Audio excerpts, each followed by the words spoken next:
آج میں آپ کے سامنے برکت کے بارے میں کچھ بات کروں گی۔ ہم سب اپنی زندگی میں یہ چاہتے ہیں کہ برکت ہو، ہمارے وقت میں برکت ہو، مال میں برکت ہو، اولاد میں برکت ہو، زندگی اور صحت میں برکت ہو۔ ہم سب یہ چیز چاہتے ہیں، اور برکت کہتے ہیں کسی بھی چیز میں خیر اور بھلائی کا ثابت ہو، اس چیز میں اضافہ ہونا، کثرت ہونا، اور اس چیز کا خیر کے کاموں میں استعمال ہونا۔ یعنی برکت کا مطلب صرف کثرت نہیں ہوتا کہ کوئی چیز زیادہ ہو جائے، وہ تو ہے ہی، لیکن جب کوئی چیز زیادہ ہونے کے ساتھ ساتھ خیر اور بھلائی کے کام میں استعمال ہوتی ہے تو وہ دراصل برکت ہوتی ہے۔ یہ برکت ہوتی کیسے؟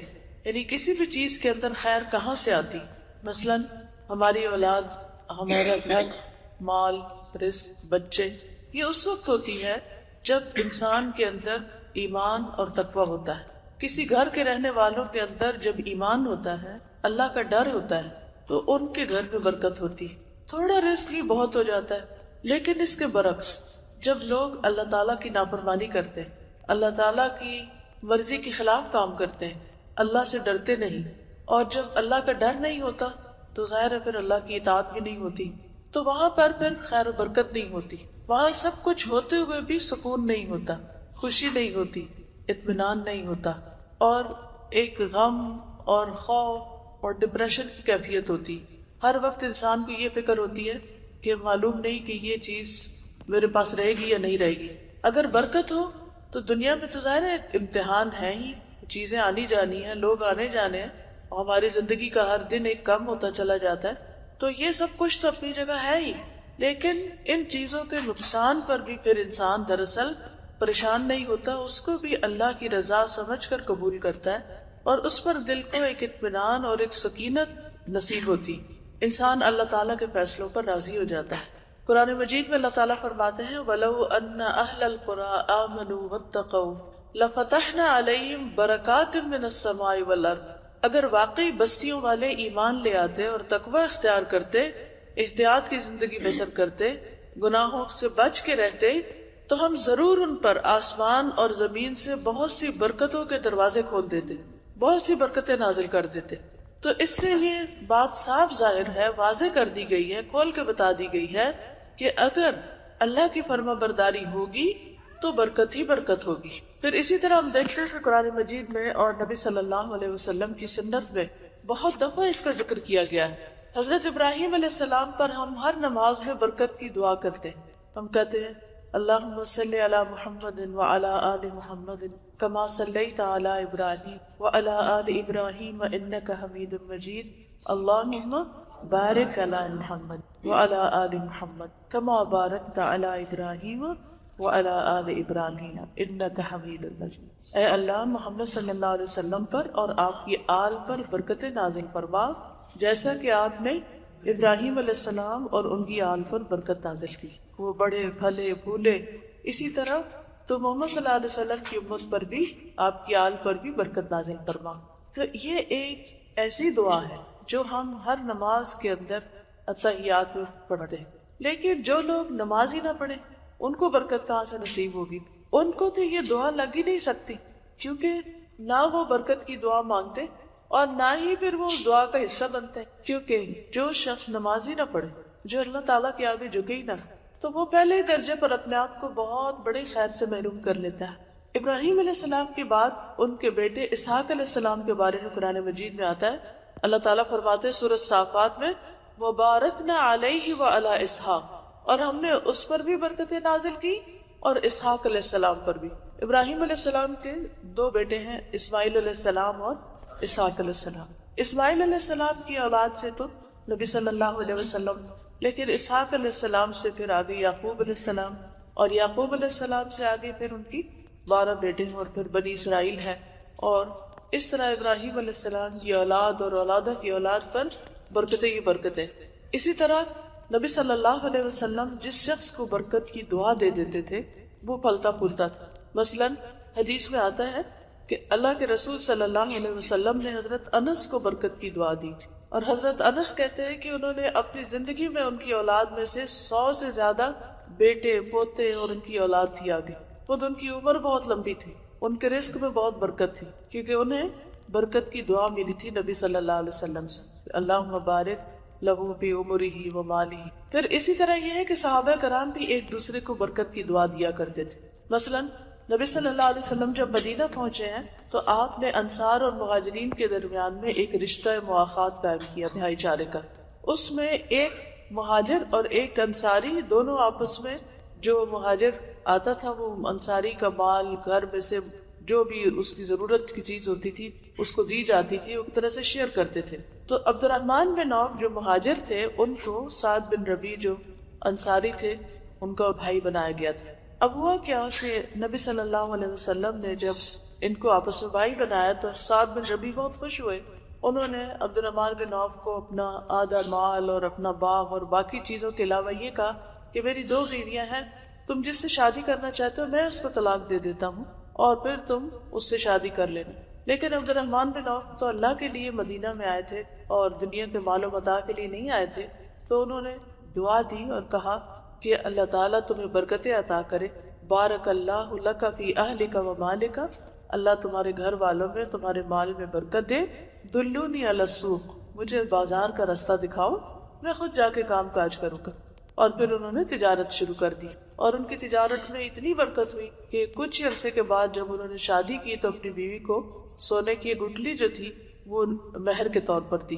پھر اسی طرح عیسیٰ علیہ السلام نے اپنے بارے میں کہا تھا کہ وَجَعَلَنِي مُبَارَكًا أَيْنَمَا كُنتُ، کہ اللہ تعالیٰ نے مجھے مبارک بنایا ہے، میں جہاں بھی جاؤں گا وہاں خیر ہی خیر ہوگی۔ اسی طرح اللہ سبحانہ وتعالیٰ جب کسی بندے پر راضی ہوتے ہیں تو اسے نہ صرف اس کے لیے بلکہ اس کے ذریعے اوروں کو بھی خیر و بھلائی پہنچاتے ہیں۔ اس کے برعکس کچھ لوگ ایسے ہوتے ہیں کہ وہ جہاں جائیں وہیں پھوٹ، فساد، فتنہ اور خرابی پیدا ہونی شروع ہو جاتی ہے۔ تو اللہ تعالیٰ سے اس بات کی دعا کرنی چاہیے کہ اللہ تعالیٰ ہمیں بھی اسی طرح بابرکت بنا دے جس طرح عیسیٰ علیہ السلام کو بابرکت بنایا، جس طرح اسحاق علیہ السلام کو، جس طرح ابراہیم علیہ السلام کو اور باقی اپنے نیک بندوں کو۔ پھر اسی طرح قرآن مجید جو ہے یہ ایک بابرکت کتاب ہے۔ اللہ تعالیٰ قرآن پاک میں فرماتے ہیں وَهَذَا كِتَابٌ أَنزَلْنَاهُ مُبَارَكٌ، اور یہ کتاب جو ہم نے نازل کی ہے یہ بہت بابرکت کتاب ہے، مبارک کتاب ہے۔ یعنی جہاں بھی یہ پڑھی جائے گی، جو بھی اس پر عمل کرے گا، جو بھی اس کے ساتھ اپنا تعلق قائم کرے گا، وہاں خیر و برکت اور بھلائی ہوگی۔ عام طور پر لوگ کہتے ہیں ہمارے پاس ٹائم نہیں، ہمارے پاس وقت نہیں، اس لیے ہم قرآن مجید نہیں پڑھ سکتے، اور ان کو پتہ بھی ہوتا ہے کہ وہ ٹھیک نہیں پڑھ رہے، ان کو تجوید ٹھیک کرنی چاہیے، ان کو ترجمہ نہیں آتا ہے، مطلب نہیں آتا ہے، ان کو وقت نکالنا چاہیے، لیکن وہ ہر وقت یہ کہتے ہیں کہ ہمارے پاس ٹائم نہیں ہے۔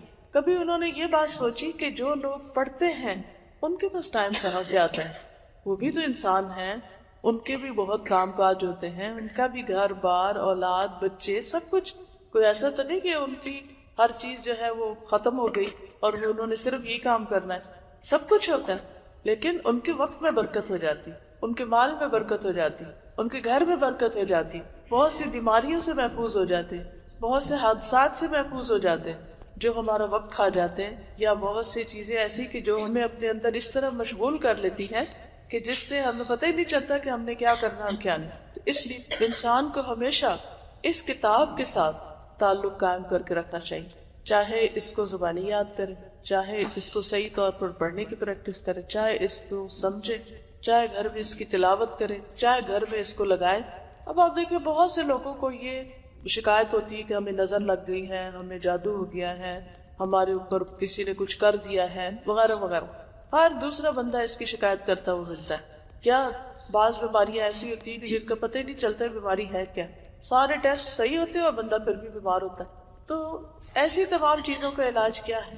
قرآن مجید میں اللہ تعالیٰ صاف طور پر فرماتے ہیں وَنُنَزِّلُ مِنَ الْقُرْآنِ مَا هُوَ شِفَاءٌ وَرَحْمَةٌ لِّلْمُؤْمِنِينَ، ہم قرآن مجید میں وہ چیز اتارتے ہیں ادھر شفا اور رحمت ہے مومنوں کے لیے۔ تو اس میں آپ دیکھیے کہ قرآن مجید جو کہ ہے ہی شفا، ٹھیک ہے نا، تو اس کے ذریعے شفا حاصل کرنا کسی بھی بیماری کے لیے شفا ہو سکتی، لیکن اس کے لیے شرط کیا ہے کہ انسان اس کو پڑھے یا سنے۔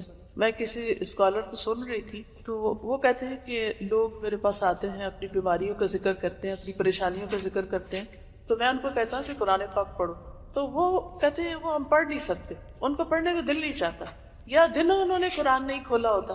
اگر ہم سب غور کریں تو آج صبح سے لے کے اب تک ہم نے کتنی تلاوت کی، چلو اگر ہم نے کر بھی لی تو ہمارے گھر والوں نے کتنی کی ہے.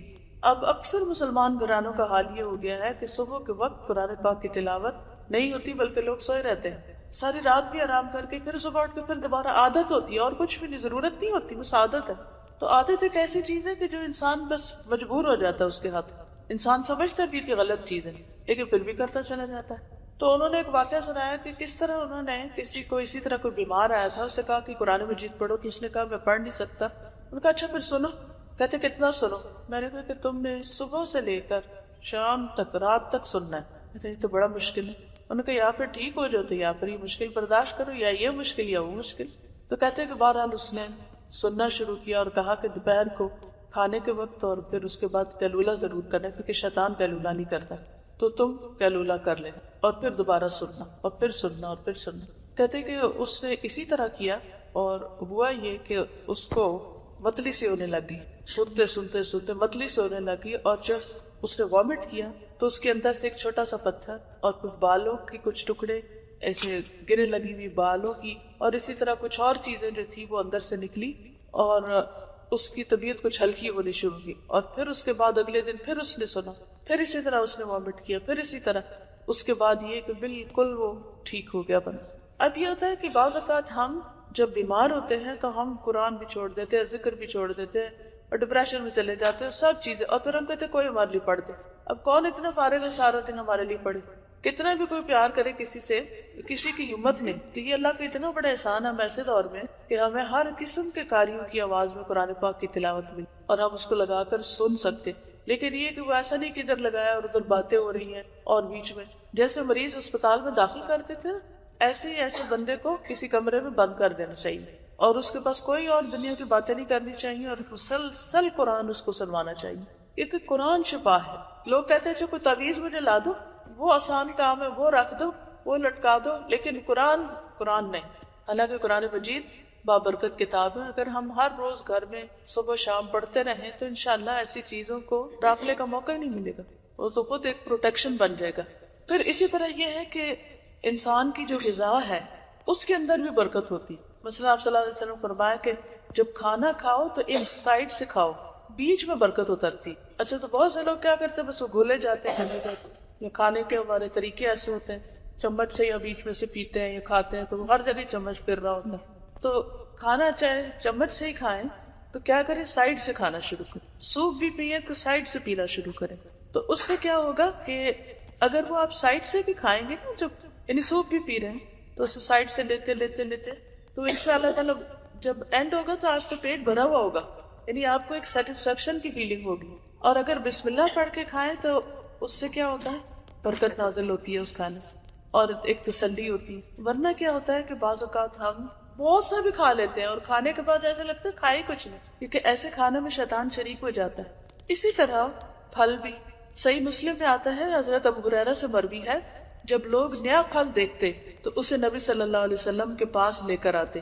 آپ اسے پکڑتے اور دعا فرماتے، یعنی پہلے خود ہی کھانے نہیں بیٹھ جاتے تھے بلکہ ایک طرح سے دعا کرتے تھے. تو آپ صلی اللہ علیہ وسلم یہ دعا کرتے، اللہم ان ابراہیم عبدک و خلیلک و نبیک و انی عبدک و نبیک و انہ دعاک لمکۃ و انا ادعوک للمدینۃ بمثل ما دعاک لمکہ ومثلہ ومعہ قال ثم يدعو اصغر ولید له فیعطیہ ذلک الثمر. اے اللہ ہمارے پھل میں برکت ڈال دے، ہمارے مدینہ میں برکت ڈال دے، ہمارے سا میں برکت ڈال دے، پیمانوں میں، ہمارے مد میں برکت ڈال دی بھی پیمانہ. اے اللہ ابراہیم تیرا بندہ اور تیرا خلیل تھا اور میں بھی تیرا بندہ اور تیرا نبی ہوں. ابراہیم نے تجھ سے مکہ کے لیے دعا کی تھی، میں تجھ سے مدینہ کے لیے دعا کرتا. انہوں نے تجھ سے جو مکہ کے لیے مانگا میں اس سے دگنا تجھ سے مدینہ کے لیے مانگتا ہوں. پھر آپ اپنے پاس سب سے چھوٹے بچے کو بلاتے اور وہ پھل اس کو دے دیتے تھے. اچھا ہم نے کبھی ایسے کیا کہ ہم دعا مانگے کہ یا رب العالمین جس طرح تو نے اپنے نیک بندوں کو برکت عطا کی، تو ہماری زندگیوں میں، ہمارے وقت میں، ہمارے کھانے میں، ہمارے مال میں، ہماری اولادوں میں برکت ڈال. اچھا وہ پھل آپ سب سے چھوٹے بچے کو دیتے، کیونکہ عام طور پر کیا ہوتا ہے کہ جب کوئی کھانے کی چیز ہوتی ہے نا تو بچوں کی نظر اس کو بہت ہوتی ہے، اور خصوصاً پھل. اور مدینہ کا پھل کیا تھا، کھجوریں تھی، سویٹس، آج کی چاکلیٹ کہنے ہیں. تو کیونکہ لالچ جو ہوتی ہے اس سے برکت نکل جاتی ہے. جب انسان بغیر لالچ کے دل کی تسلی کے ساتھ کوئی چیز کھاتا ہے یا لیتا ہے یا دیتا ہے تو اس میں بہت برکت ہوتی ہے، لیکن جب انسان کو لالچ ہوتی ہے اور ہرس ہوتی ہے اور آپاداپی ہوتی ہے اور ہر ایک کو یہ ہوتا ہے کہ مجھے مل جائے اور ناجائز طریقوں سے بعض اوقات لینے کی کوشش کی جاتی ہے، تو اس سے پھر وہ برکت ختم ہو جاتی ہے، اور پھر انسان کے پاس کتنا کچھ بھی ہو اس کا دل غنی نہیں ہوتا، اس کے دل کے اندر سکون نہیں ہوتا، اس کے دل میں خوشی نہیں ہوتی۔ تو یہ دل کی خوشی اور اطمینان ایسی چیز ہے جو کسی مارکیٹ میں نہیں ملتی، یہ برکت ایسی چیز ہے جو کسی بازار میں نہیں بکتی، یہ آپ کی خیر بھلائی دعائیں اللہ کا ذکر اللہ کا تقوی یہ چیزیں برکت لاتی۔ پھر اسی طرح مسند احمد میں آتا ہے ایک آدمی نبی صلی اللہ علیہ وسلم کو ٹکٹکی باندھ کے دیکھ رہا تھا جبکہ آپ نماز پڑھ رہے تھے، اور آپ اپنی نماز میں یہ دعا مانگ رہے تھے، اللہم اغفر لی ذنبی ووسع لی فی داری وبارک لی فی ما رزقتنی، اے اللہ میرے گناہ معاف کر دے، میرا گھر میرے لیے وسیع کر دے، گھر کھلا کر دے، اور میرے لیے میرے رزق میں برکت ڈال دے۔ عام طور پر گھر جو ہے وہ صرف رقبے سے بڑے نہیں ہوتے، بلکہ اس کے رہنے والوں کے دل جب بڑے ہوتے ہیں تو گھر بڑے ہوتے ہیں۔ چھوٹے گھر میں بھی بڑی بھلائیاں اور خیر ہوتی ہے۔ اکثر لوگ شادی جب ہوتی ہے اس وقت چھوٹے سے گھر میں ہوتے، پھر اس کے بعد جو بچے بڑے ہوتے ہیں پھر اللہ تعالیٰ مال میں بھی اضافہ کر کے سب بڑے گھر میں چلے جاتے ہیں۔ لیکن بعض اوقات یہ دیکھا گیا ہے کہ جب بچوں کی شادی ہوتی ہے اور بہو یا جو اگلی جنریشن ہے اس کے اندر خیر و بھلائی نہ ہو تو وہ بڑے گھر بھی چھوٹے ہو جاتے ہیں اور ان کے اندر بھی کوئی خوشی اور سکون نہیں رہتا۔ ہاسٹل میں جو ٹریننگ سیشن ہوتا ہے تو اس میں ہم لوگوں کو سینڈوچز بنانے سکھائے گئے تھے، اور اس میں یہ تھا کہ ایک ٹیبل پہ کچھ لوگ جمع ہو جاتے تھے اور پھر ہم لوگ سب نے مل کے سینڈوچز بنائے۔ تو اس دن حالانکہ ہم سب کے حصے جو ہے وہ ایک ایک چھوٹا چھوٹا پیس ہی آیا تھا سینڈوچ کا، لیکن جب ہم نے وہ کھایا اور ہم اوپر گئے تو ہمیں رات ہی کھانے تک ہمیں بھوک نہیں لگی ہوئی تھی کسی کو بھی، ہم کہہ رہے تھے کہ ہم فل ہو گئے ہیں۔ تو اس دن مجھے برکت کے لفظ پہ بہت یقین آیا کہ برکت واقعی کیا چیز ہوتی ہے۔ آپ کے کیا چیز تھی جس سے برکت ہوئی؟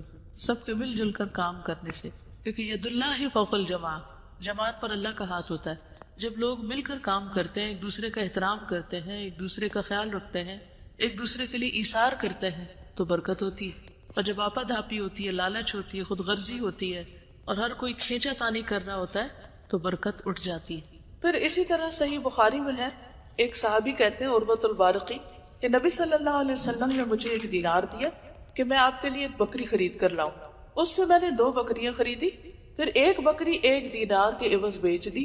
ایک بکری اور دینار لے کے رسول اللہ صلی اللہ علیہ وسلم کے پاس آیا تو آپ صلی اللہ علیہ وسلم نے عروہ کی تجارت میں برکت کی دعا کی، جس کے بعد اگر مٹی کا سودا بھی کرتے تو اس سے بھی نفع حاصل ہوتا۔ کیا کہ آپ نے 1 دینار دیا کہ جاؤ میرے لیے بکری خرید کے لاؤ۔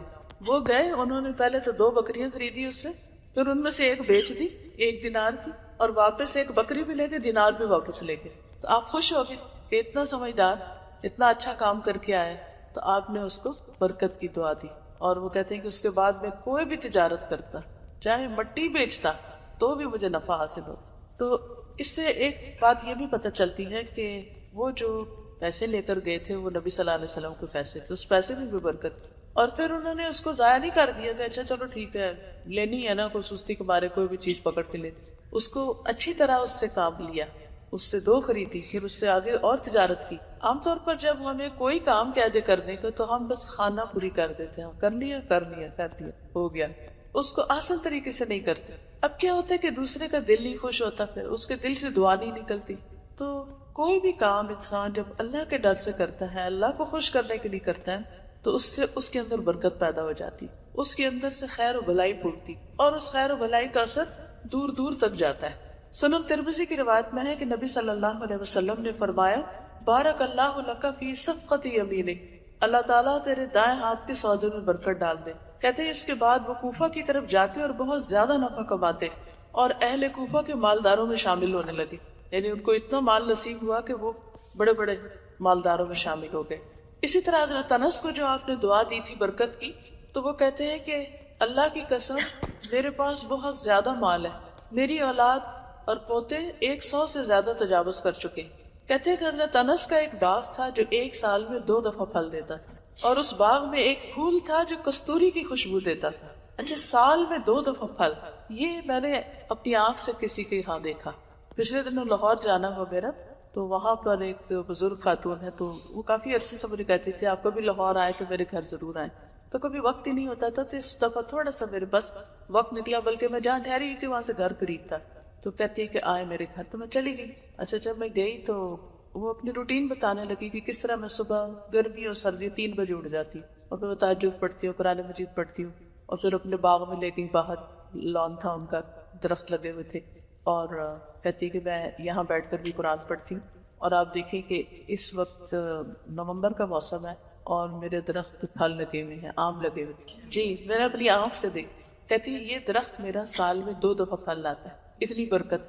اور ہمیں سے یقین نہ آیا کہ واقعی یعنی اگر میں کہیں سنتی تو شاید اور بات تھی, تو میں نے اپنی آنکھوں سے دیکھا. تو یہ ایک حقیقت ہے کہ کچھ لوگوں کی اللہ تعالیٰ زندگی پہ, وقت پہ, ہر چیز میں اتنی برکت دے دیتا ہے. اب آپ دیکھیں کہ رات تو ہمیں بھی اتنی ملی ہے نا, لیکن ہم کو پلان ہی نہیں کرتے کہ اٹھنا بھی ہے. جب اٹھنے کا پلان کریں گے تو سونے کا بھی کریں گے. جب اٹھ بھی جائیں تو پھر اٹھ کے کیا کرنا ہے. ایک اور میری بہت ہی قریبی جاننے والی ہوں, میری رشتے دار ہے بلکہ, تو ہر جمعے کو قرآن پورا کر لیتی ہوں ماشاء اللہ. تو میں نے ان سے پوچھا کہ یہ کس طرح تمہارے لیے پاسبل ہے, کیسے کرتی ہے. تو کہنے لگی کہ میں ہر روز رات کو 1:30-2 بجے کے قریب اٹھ جاتی ہوں اور میں 1 منزل پڑھ لیتی. یعنی اس وقت تو پوری منزل نہیں ہوتی, لیکن یہ کہ جو چھٹ جاتا ہے وہ میں دن کو پورا کر لیتی. کہتی بس میں نے اپنے ساتھ باندھا ہوا ہے کہ میں نے 7ویں دن قرآن ختم کرنا ہے. اور صحابہ کرام کی اکثریت بھی کرتی تھی کہ روز منزل قرآن پڑھتی تھی. ہم لوگوں سے سپارہ پڑھنا مشکل ہے. تو ان لوگوں کی زندگی میں, یعنی یہ پچھلے دور کی بات ہے, میں آج کے دور کی بھی بات کر رہی ہوں کہ ایسے لوگ بھی موجود ہیں جو اب بھی ایسے کام کرتے. دیکھیں ہمارے ملک میں جہاں ایک طرف بہت خرابی ہے, وہاں دوسری طرف ایسے لوگ بھی موجود ہیں جن کی وجہ سے اللہ سبحانہ تعالیٰ پھر بہت سے عذاب اور بہت سی مشکلات جو ہیں وہ ٹالے رکھتے ہیں. تو ہم سب کو بھی اپنے وقت اور اپنی زندگی کی قدر کرنی چاہیے. یہ کمائی کے دن ہے, دنیا کام کی جگہ ہے, جنت آرام کی جگہ ہے. اگر ہم دنیا میں آرام کرتے رہے تو وہاں کیا بنے گا پھر. اس لیے بہت ضروری ہے کہ ہم اپنے اوقات کی پلاننگ کریں, فضول باتوں میں وقت کم ضائع کریں, ادھر ادھر لوگوں کے کاموں میں مت انٹرفیئر کیا کریں, اوروں کی زندگیوں میں دلچسپی لینے کی بجائے کہ وہ کیا کھا رہا ہے اور کیا پکا رہا ہے اور کہاں سے آ رہا ہے اور کدھر جا رہا ہے, اپنے اوپر زیادہ غور کریں کہ میں نے کیا کرنا ہے, میرا دن کس طرح گزرتا ہے, کون کون سے اچھے کام کرتے ہوئے اور کون کون سی خیر و بلائی کی باتیں. کیونکہ انسان جس حال میں فوت ہوگا اسی حال میں اٹھے گا. اگر ہمارے دل پریشان ہیں اور ہم ایک فضول قسم کی باتیں سوچتے ہوئے دنیا سے جاتے ہیں تو اسی حال میں وہ دل تو وہیں پر پیک ہو جاتا ہے نا, جیسے جس حال میں اس کو چھوڑا. موت کا تو کوئی پتہ نہیں, کسی وقت بھی آ جائے. تو اس لیے بہت ضروری ہے کہ ہم سب اپنے وقت میں خیر کے کام کریں, اور یہ خیر کا ہونا ہی دراصل برکت ہوتا ہے کہ اس شخص کی زندگی بابرکت ہے. جس طرح نبی صلی اللہ علیہ وسلم یتیم تھے اور ابو طالب ان کے گھر والوں نے ان کی پرورش کی, تو اس چیز میں بہت نوٹ کیا کہ جب خاندان میں اگر کوئی یتیم اور جو خاندان کے گھرانے اس کی سپورٹ کر رہے ہیں, اللہ تعالیٰ ان کو واقعی بہت زیادہ برکت. بالکل بالکل صحیح. اسی طرح بہت دفعہ زندگی میں بچپن سے اب تک یہ مشاہدے میں آیا ہے کہ جو حلال مال سے جو بھی چیز خریدی ہوتی ہے نا, وہ ہمیشہ باقی رہتی ہے اور کافی ہو جاتی ہے. لیکن جب بھی کوئی بھی حرام طریقے سے یہ وہ کی ہوتی نا, تو وہ پھر کسی نہ کسی طریقے سے ضائع ہو جاتی ہے. جی ہاں, یہ بات درست ہے کہ جو رزق حلال کا ہوتا ہے وہ تھوڑا بھی ہوتا ہے تو اس میں برکت ہوتی ہے, اور گھر کے اندر ایک اطمینان اور ایک خوشی ہوتی, ایک فقر و فاقہ کا خوف نہیں ہوتا. لیکن حرام کما کر کتنا بھی انسان کے پاس اکٹھا ہو جائے تو اس کو وہ اطمینان نصیب نہیں ہوتا. پھر اسی طرح صائب بن یزید تھے, 94 سال کی عمر میں بہت زیادہ صحت مند اور قوت والے تھے. تو انہوں نے فرمایا کہ مجھے یقین ہے کہ میں اب تک اپنے کانوں اور آنکھوں سے جو نفع حاصل کر رہا ہوں وہ صرف رسول اللہ صلی اللہ علیہ وسلم کی میرے لیے برکت کی دعا کا نتیجہ ہے. ایک دفعہ میری خالہ مجھے رسول اللہ صلی اللہ علیہ وسلم کے پاس لے گئی, فرمانے لگی اے اللہ کے رسول صلی اللہ علیہ وسلم, یہ میرا بھانجا بیمار ہے, آپ اس کے لیے اللہ سے دعا کر دیں. چنانچہ آپ نے میرے لیے دعا فرمائی. دوسری روایت میں آتا ہے میری خالہ نے کہا میرا یہ بھانجا بیمار ہے, آپ نے میرے سر پہ ہاتھ پھیرا, میرے لیے برکت کی دعا کی. اس کے بعد آپ نے وضو کیا, میں نے آپ کے وضو کا بچا ہوا پانی پیا, پھر میں آپ کے پیچھے کھڑا ہوا اور میں نے مہر نبوت آپ کے دونوں کندھوں کے درمیان دیکھی جو کبوتر کے انڈے کی طرح تھی, یعنی کہ پیچھے آپ کے وہ مہر تھی جو آپ کی نبوت کی علامت تھی, نشانی تھی. زہرہ بن معبد اپنے دادا عبداللہ بن ہشام سے روایت کرتے ہیں, انہوں نے نبی صلی اللہ علیہ وسلم کو دیکھا. ان کی والدہ زینب بنت حمید انہیں رسول اللہ صلی اللہ علیہ وسلم کے پاس لے گئی اور کہا اللہ کے رسول صلی اللہ علیہ وسلم اس سے بیعت لے لیں. آپ نے کہا یہ بھی چھوٹا ہے, تو آپ نے ان کے سر پہ ہاتھ پھیرا اور ان کے لیے دعا کی. ظاہرہ کہتے ہیں میرے دادا عبداللہ بن ہشام بازار کی طرف جاتے غلہ خریدتے تو وہاں انہیں عبداللہ بن عمر اور عبداللہ بن زبیر ملتے. وہ دونوں ان سے کہتے ہمیں بھی سودے میں شریک کر لو، اس لیے کہ نبی صلی اللہ علیہ وسلم نے تمہارے لیے برکت کی دعا کی ہے، تو جب ہم تمہارے ساتھ مل کے بزنس کریں گے تو ہمارے بزنس میں بھی برکت ہو جائے گی. تو عبداللہ ان دونوں کو بھی شریک کر لیتے. بسا اوقات ایک پورے اونٹ کا غلہ نفع ہوتا اور وہ اسے گھر بھی بھیج دیتے، یعنی وہ جو مل کے بزنس کرتے تو اتنا زیادہ پروفٹ ہوتا کہ پھر وہ آگے دے دیتے. مسند احمد کی روایت ہے، حنظلہ کہتے ہیں مجھے میرے دادا حنفیہ نبی صلی اللہ علیہ وسلم کے پاس لے کر آئے. حدیث میں ہے کہ انہوں نے مجھے نبی صلی اللہ علیہ وسلم کے قریب کیا اور کہا یہ میرا بیٹا ہے، اس کے علاوہ اور بھی بیٹے ہیں، یہ ان میں سب سے چھوٹا ہے، آپ اس کے لیے دعا فرمائیں. آپ نے میرے سر پر ہاتھ پھیرا اور فرمایا بارک اللہ فیک، اللہ تجھے برکت عطا کرے. راوی کہتے ہیں میں نے دیکھا کہ حنظلہ کے پاس کسی ایسے آدمی کو لایا جاتا جس کا چہرہ ورم زدہ ہوتا، یا کسی جانور کو لایا جاتا جس کے تھن ورم زدہ ہوتے یعنی سوجن ہوتی، تو حنظلہ اپنے ہاتھوں پر پھٹکارتے، بسم اللہ پڑھتے، پھر اپنا ہاتھ اس کے چہرے پہ رکھتے اور فرماتے رسول اللہ صلی اللہ علیہ وسلم نے بھی اسی جگہ پر ہاتھ رکھا تھا اور اللہ کی فضل سے وہ ورم ٹھیک ہو جاتا تھا. یعنی اللہ سبحانہ وتعالیٰ نے ان کو یہ برکت عطا کی، یا کہنا چاہیے کہ ان کو یہ خیر عطا کی. یعنی برکت کا مطلب ہے وہ خیر دینا، کہ انسان کسی کو نفع پہنچانے کے قابل ہو جائے، کیونکہ خیر الناس من ينفع الناس، لوگوں میں سب سے بہترین انسان وہ ہوتا ہے جو لوگوں کو فائدہ پہنچاتا ہے. ہمارے ہاں عام طور پر کیا ذہنیت ہوتی ہے کہ ہم صرف فائدہ اٹھا لیں، فائدہ دے جانے سے، کوئی ہم سے کچھ مان نہ لے، کوئی ہم سے کچھ حاصل نہ کرے. حالانکہ جو فائدہ دینے والا ہوتا ہے خود اس کو فائدہ پلٹ کے پہنچتا ہے، وہ خیر اور بھلائی اسی کی طرف جاتی ہے. اس لیے ضروری نہیں ہوتا فائدہ صرف مال کا ہی ہو، فائدہ جان کا بھی ہوتا ہے کہ انسان اپنے ہاتھوں سے کسی کی خدمت کرے. تو اللہ نے ہاتھ بنائے کہ کسی کام کے لیے بنائے نا، ہاتھ سے کسی کی خدمت کرے، کچھ کسی کے کام آئے، اپنے پاؤں سے چل کے کہیں جائے، اپنے علم سے، اپنی سمجھ سے، اپنے وقت سے، اپنے مشورے سے، کسی بھی چیز سے جو اللہ نے اس کو عطا کی ہے دوسروں کو فائدہ پہنچائے. تو جب انسان دوسروں کی بھلائی کرنے والا ہوتا ہے، دوسروں کو خیر پہنچانے والا ہوتا ہے، تو وہ ساری خیر واپس اسی کی طرف پلٹتی ہے جو فائدہ پہنچاتا ہے. اور یہ جو برکت ہوتی ہے کسی کے اندر، وہ دراصل اس کے اندر خیر پہنچانے کی صلاحیت ہوتی ہے. اللہ تعالیٰ اس کے ذریعے لوگوں کو فائدہ پہنچاتا ہے. تو ایسے انسان نہ صرف یہ کہ خود فائدہ اٹھاتا ہے بلکہ دوسروں کو بھی فائدہ پہنچاتا ہے. اب اسی طرح یہ ہے کہ تھوڑا رزق کس طرح کافی ہوتا ہے. آپ کو معلوم ہے نا حضرت ابو ہریرہ دن رات پڑھتے پڑھاتے رہتے تھے، تو ان کے پاس وقت ہی نہیں ہوتا تھا کہ کوئی اپنی دنیا کمانے کا کوئی کام کرے. بعض اوقات بھوک کی وجہ سے بے ہوش ہو جاتے تھے، کیونکہ ان کو اتنا سیکھنے کا شوق کہ باقی سارے لوگ اپنے کمائی کے لیے بازار جاتے کچھ کرتے، تو یہ اس وقت بھی لگ کے بیٹھے رہتے، نبی صلی اللہ علیہ وسلم سے احادیث جو بھی سنتے، جو آپ کی بات سنتے وہ فوراً لکھ لیتے. اب ہوا یہ کہ وہ کہتے ہیں کہ میں نبی صلی اللہ علیہ وسلم کے پاس کھجوریں لایا. ابو ہریرہ کہتے ہیں میں نے عرض کیا یا رسول اللہ صلی اللہ علیہ وسلم ان میں اللہ سے برکت کی دعا کریں. آپ نے ان کو جمع کیا اور دعا فرمائی، پھر فرمایا ان کو پکڑ لو اور اپنے کسی تھیلے میں ڈال لو، جب ضرورت ہو تھیلے میں ہاتھ داخل کرنا اور بقدر ضرورت استعمال کر لینا، اور انہیں کھلی ہوئی نہ نکالنا، یعنی وہ پلیٹ میں کھول کے مت رکھنا. ابو ہریرہ کہتے ہیں میں نے تقریباً ایک وسق کا 60 ساع ایک وسق کھجوریں اس تھیلے سے نکال کر اللہ کے راستے میں دی. یعنی اس میں آٹھ ڈالتا نکال کے دیتا ہے، ڈالتا نکالتا ڈالتا نکالتا. ہم خود اس سے کھاتے اور لوگوں کو بھی کھلاتے. وہ تھیلی ہمیشہ میرے پاس رہی، حتیٰ کہ جس دن حضرت عثمان کو شہید کیا گیا اس دن وہ تھیلی گم ہو گئی. حضرت عائشہ بھی کہتی ہے کہ نبی صلی اللہ علیہ وسلم جو فوت ہوئے تو ان کے گھر میں تھوڑے سے جو کے سوا کچھ نہیں تھا، تو وہ جس برتن میں تھے بس وہاں سے ہاتھ ڈال کے نکال لیتی تھی، اور کبھی انہوں نے دیکھا گنا نہیں تھا کہ کیا ہے بیچ. لیکن جس دن انہوں نے اس کو کھول کے دیکھا تو اس کے بعد وہ ختم ہو گئی. تو بعض اوقات ہم لوگ پیسے گن گن کے رکھتے ہیں، گن گن کے دیتے ہیں، گن گن کے ہر چیز کا حساب رکھتے ہیں، کھانا گن گن کے، تول تول کے، ناپ ناپ کے، بہت ساری چیزوں میں بڑی کیلکولیشنز کرتے ہیں. تو ٹھیک ہے، ضرورت پڑنے پر کیلکولیشن کر سکتے ہیں آپ مثلاً جا رہے ہیں بازار اور آپ نے 10,000 کی کوئی چیز لینی ہے تو آپ اتنا تو گنیں گے نا کہ 10 ہے کہ نہیں. لیکن جس ندیدی نظریں ہوتی ہیں، یہ ندیدہ کام جو ہوتا ہے کہ جس سے لالچ اور دیکھتے رہنا، اچھا کیا گیا، کیا چلا گیا، کتنا رہ گیا، وہ نہیں ہونا چاہیے. مثلاً آپ نے اگر جیسے غریبوں کو یا فقیروں کو دینے کے لیے کچھ رکھا ہوا ہے تو مثلاً آپ کے بیگ میں ہے یا دراز میں ہے یا گھر میں ہے کہیں بھی، تو جب آپ اس میں سے نکال کے دیں، گن کے نہ دیں، بس ایسے جو ہاتھ میں آیا دے دیا. آپ تجربہ کر کے دیکھیں کہ اللہ تعالیٰ آپ کو بے حساب رزق دے گا، کیونکہ آپ نے حساب نہیں کیا، اس میں سے نکالا اور دے دیا. کیونکہ اللہ کا دے رہے ہیں، وہ گن رہے ہیں، وہ حساب کرنے کے لیے کافی. تو یہ جو دل کا لالچ نہ ہونا ہے نا، اس میں بڑی خیر اور بھلائی.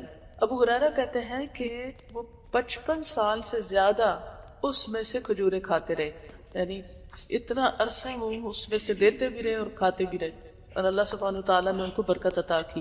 جی بسم اللہ تو ہر چیز پر، کیونکہ بسم اللہ برکت کا ذریعہ ہے. میرے فادر کی فرینڈ نے انہوں نے بتایا تھا کہ پہلے ان کے پاس امرود کا ایک باغ ہوا کرتا تھا، تو انہوں نے کہا کہ مجھے اتنا پروفٹ نہیں ہوتا اس سے، تو کسی نے ان سے کہا کہ آپ صدقے کی نیت کر لیں. آپ داخل ہوتے ہوئے اونچی آواز میں کہیں کہ اللہ اس میں سے جو بھی آپ مجھے دیں گے نا وہ میں صدقہ ضرور کروں گا اس میں سے کسی بھی طرح سے. تو انہوں نے یہی کیا، اور اس کے بعد ایسا ہوا کہ ان کے تھوڑے سے درخت تھے اس پہ اتنا اچھا پھل آتا تھا اور اتنا زیادہ آتا تھا کہ باقی درختوں پہ اتنا نہیں آتا تھا. اور انہوں نے اس سے کیا کیا کہ وہ رشتہ داروں میں بانٹنا شروع کر دیا، اپنے چچا کے بیٹوں اور جتنے بھی کزنس تھے ان میں، مطلب انہوں نے کہا کہ یہ جتنے درخت ہے نا اس میں سے انہوں نے اسپیسیفائی کر لیا کہ ان درختوں کا پھل جو ہے وہ میں رشتہ داروں میں دوں گا، اتنا جو ہے میں کہیں اور صدقہ کروں. تو ابو بتا رہے تھے کہ وہ کہتے ہیں کہ جتنے بھی منڈی کے لوگ تھے نا یا جتنے بھی وہ سوداگر تھے وہ کہتے تھے کہ ہم نے اسی بندے سے خریدنا ہے کیونکہ اس کا مال اوپر سے لے کر نیچے تک پیٹی میں بالکل صاف شفاف ہوتا ہے اور اس کا پھل جو ہوتا ہے وہ بہت اچھا ہوتا ہے، تو وہ خراب بھی نہیں ہوتا. وہ صرف اس چیز کی برکت تھی کہ انہوں نے صدقے کی وہ نیت کی ہوئی تھی. تو یہ ایک حقیقت ہے کہ انسان اگر دیکھے کہ اس کی کسی بھی چیز میں کمی ہو رہی ہے تو انسان اس میں سے اللہ کے راستے میں دینا شروع کرے.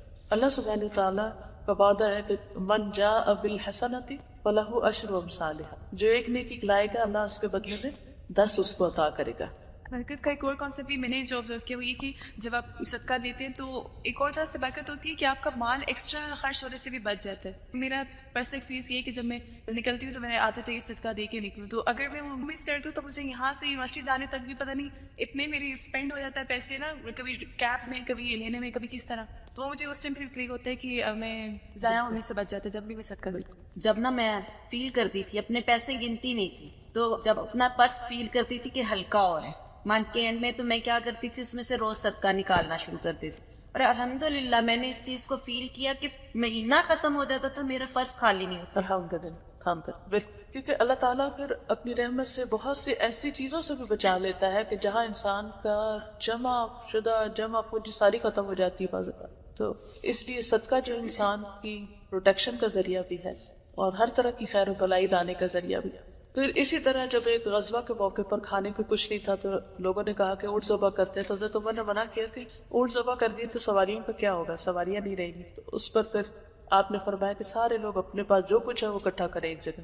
سب کے پاس جو کچھ تھا وہ سب ایک جگہ اکٹھا کیا گیا اور پھر سب کو تقسیم کیا گیا اور ہر ایک اپنے اپنے تھیلے بھر کے لے جا رہا تھا اور سب کے لیے وہ کھانا کافی، کیونکہ اکٹھے ہو کے کھانے میں، اکٹھا کرنے میں، اس میں بھی برکت ہوتی ہے.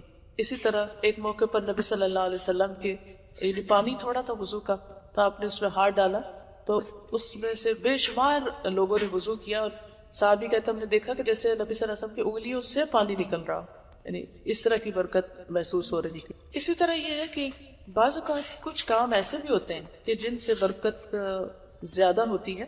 اس میں سب سے پہلا تو یہ تقویٰ جو میں نے بتایا کہ اللہ کا ڈر ہو، انسان ہر کام اللہ کے لیے کرے. دوسرا یہ ہے کہ دعا ہو، خاص طور پر برکت کی بھی اور ویسے بھی دعا. پھر جیسے حضرت انس کو دعا دی، حضرت عروہ کو آپ صلی اللہ علیہ وسلم نے دعا دی. پھر اسی طرح یہ ہے کہ دعا کے علاوہ صدقہ خیرات کی جو جیسے ہم نے بات کی کہ دینے سے انسان کا مال بڑھتا ہے اور مال میں برکت آتی ہے.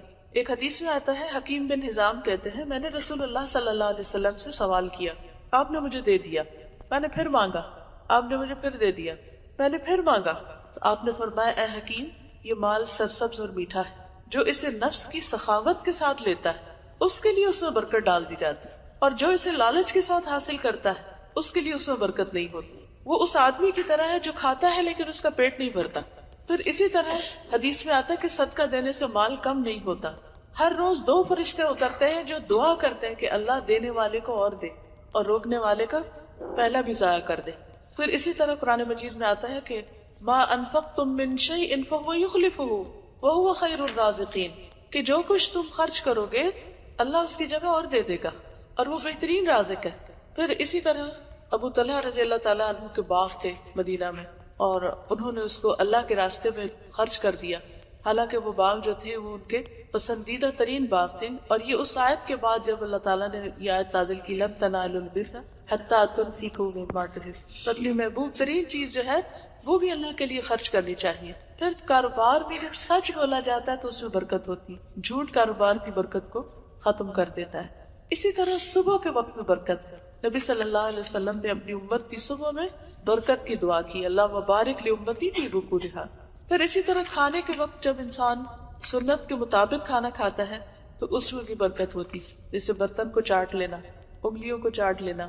پھر اسی طرح استخارہ کرنا، کہ جب انسان کوئی بڑا فیصلہ کرنے لگتا ہے اور اس وقت وہ نفل پڑھ کے دعا کرتا ہے کہ اللہ تعالیٰ اگر یہ کام اچھا ہے تو میرے لیے اس میں برکت ڈال دے اور اس کو آسان کر دے، اور اگر اچھا نہیں تو مجھے اس سے پھیر دے اور اسے مجھ سے پھیر دے، تو اللہ تعالیٰ اس میں اگر وہ کام اس شخص کے حق میں اچھا ہو تو اس میں برکت ڈال دیتے ہیں، ورنہ وہ ختم ہو جاتا ہے۔ اسی طرح یہ قناعت، کنٹینٹمنٹ، اللہ کی رحمت اور اللہ پر توکل کر کے انتظار کرنا، کیونکہ بعض اوقات ایسا ہوتا ہے نا کہ انسان حریص ہو کے، لالچی ہو کے جلد بازی کرتا ہے، وہ جو مرغی سونے کا انڈا دیتی ہے اس کو ذبح کر ڈالتا ہے، تو اس سے بھی بعض اوقات خرابی ہو، جلد بازی چیزوں کو خراب کر دیتی۔ تو برکت کے لیے کیا کرنا چاہیے کہ انسان کو فیئر ڈیلنگ کرنی چاہیے، صبر سے کام لینا چاہیے، انتظار سے کام لینا چاہیے۔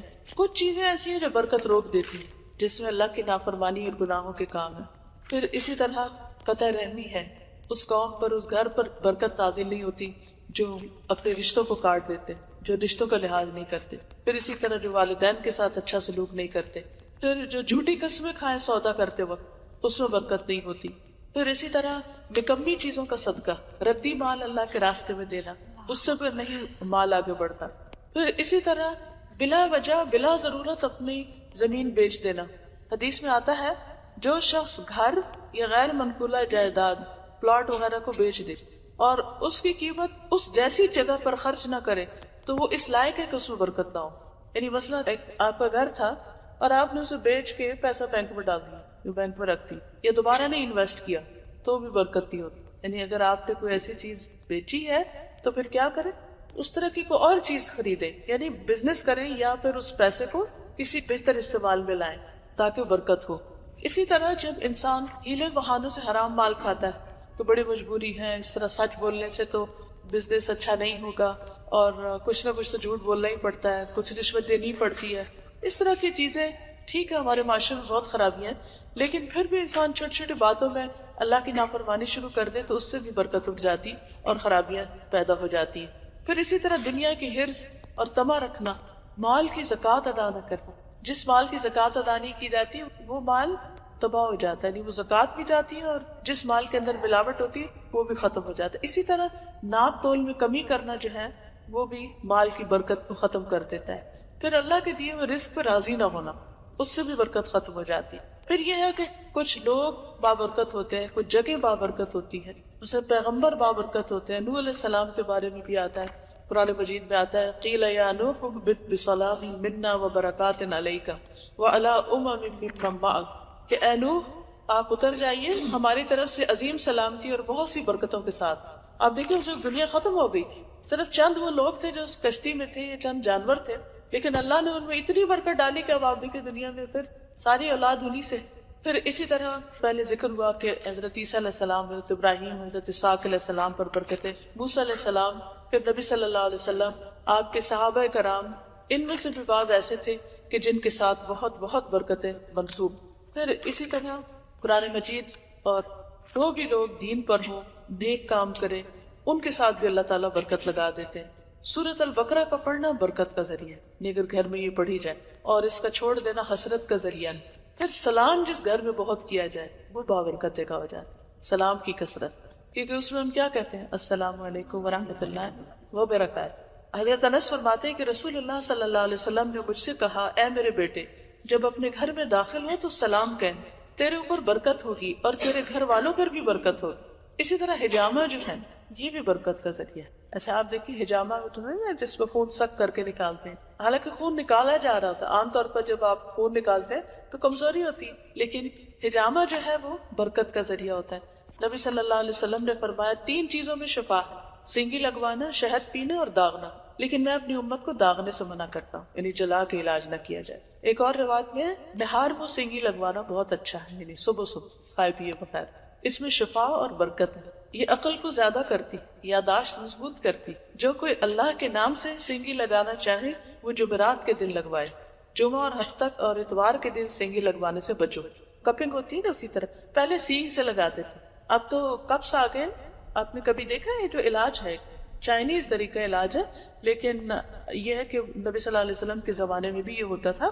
اب چائنا سے ہی کپس بن کے آتے ہیں جس کے پیچھے گن سے اس کے اندر سے پھر اس کو سک کرتے ہیں.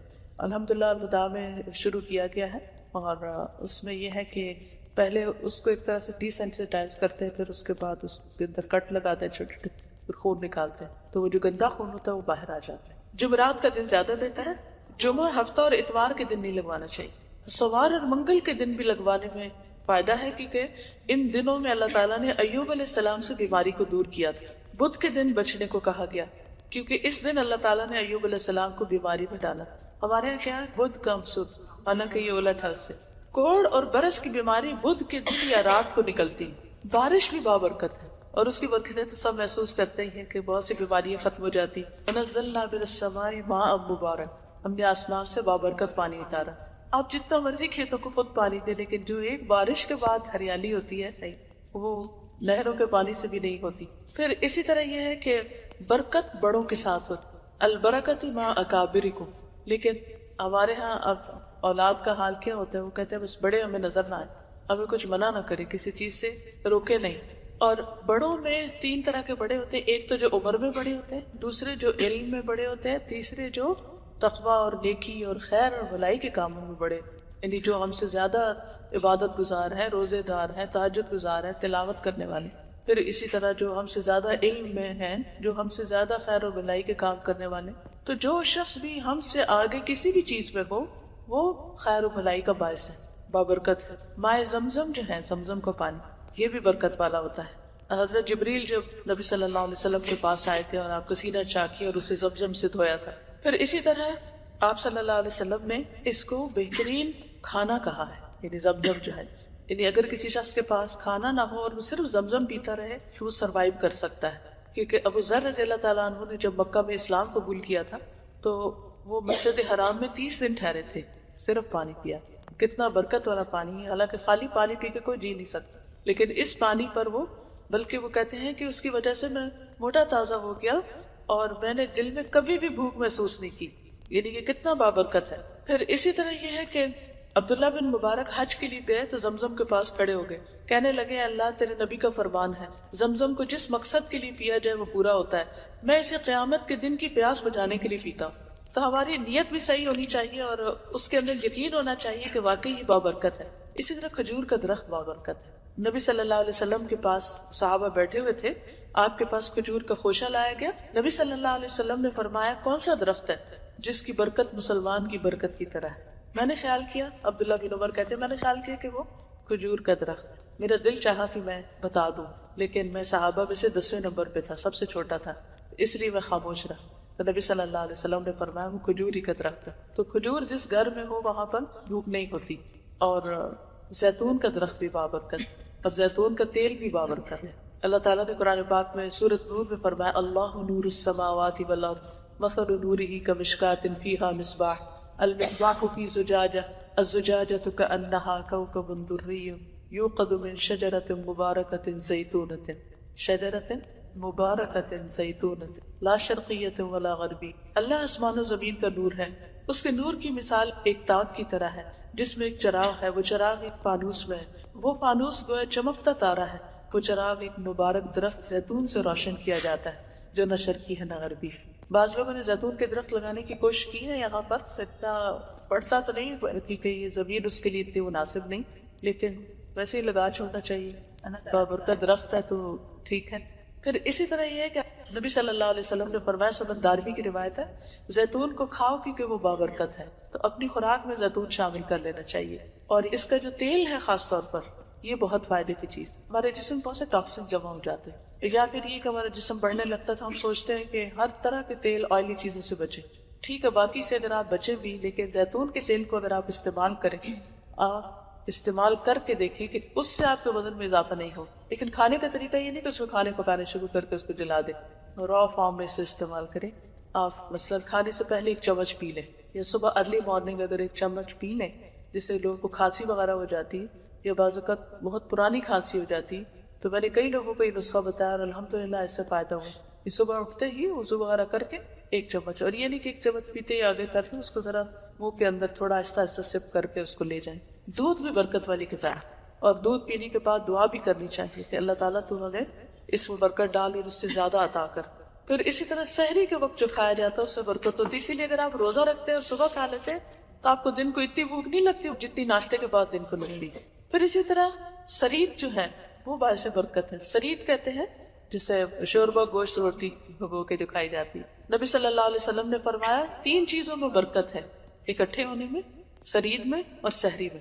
تو اکٹھے ہونے میں کوئی بھی کام جب مل کے کیا جاتا ہے آپس کے اتفاق سے، ایک دوسرے کے مشورے سے، ایک دوسرے کے تعاون سے، تو اس میں خیر و بلائی ہے۔ اسی طرح جانوروں میں گھوڑا بابرکت ہے، نبی صلی اللہ علیہ وسلم نے فرمایا گھوڑے کی پیشانی میں برکت رکھ دی گئی۔